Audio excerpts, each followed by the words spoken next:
అండి ఈరోజు నేను టమాటా ఉప్మా చేస్తున్నాను. ఇందుకోసం ఒక గ్లాస్ ఉప్మా రవ్వ తీసుకున్నాను.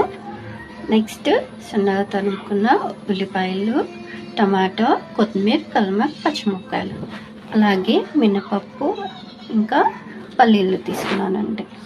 నెక్స్ట్ ప్రాసెస్లోకి వెళ్ళిపోదాం. గిన్నె పెట్టుకొని మనం రవ్వని వేయించుకుందామండి.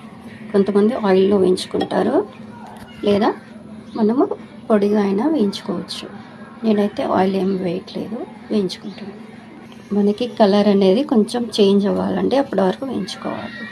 చూడండి, ఇలా గోల్డెన్ బ్రౌనిష్ కలర్ వచ్చింది. ఇప్పుడు ఇందులో మనము ఆయిల్ వేసుకుందాం. ఆయిల్ హీట్ ఎక్కాక మనము జీలకర్ర ఆవాలు వేసుకున్నాము, అలాగే పల్లీలు, మినపప్పు వేసుకున్నాము. కొంచెం గోల్డెన్ బ్రౌనిష్ రావాలండి. అలాగే మనకి పల్లీలు దూరగా అయ్యాయి. సో నేను ఇంకా ఉల్లిపాయలు, టమాటో, కొత్తిమీర, పుదీనా, పచ్చిమిర్చి వేసుకున్నానండి. ఇది కొంచెం మనము మగ్గాలి. కొంచెం అల్లం వెల్లుల్లి పేస్ట్ వేసుకున్నాను, కలుపుకుందాం.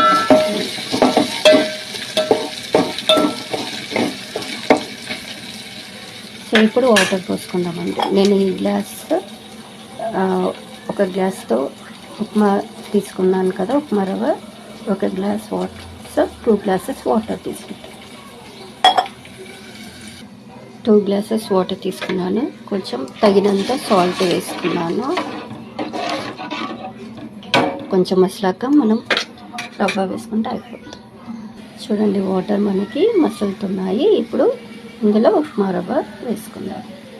చూడండి, ఉప్మా రవ్వ వేసుకున్నాను. ఇప్పుడు మనం ఇది ఉండలు కట్టకుండా కలుపుకుందాం. 1 స్పూన్ నెయ్యి వేసుకున్నానండి టేస్ట్ కోసం.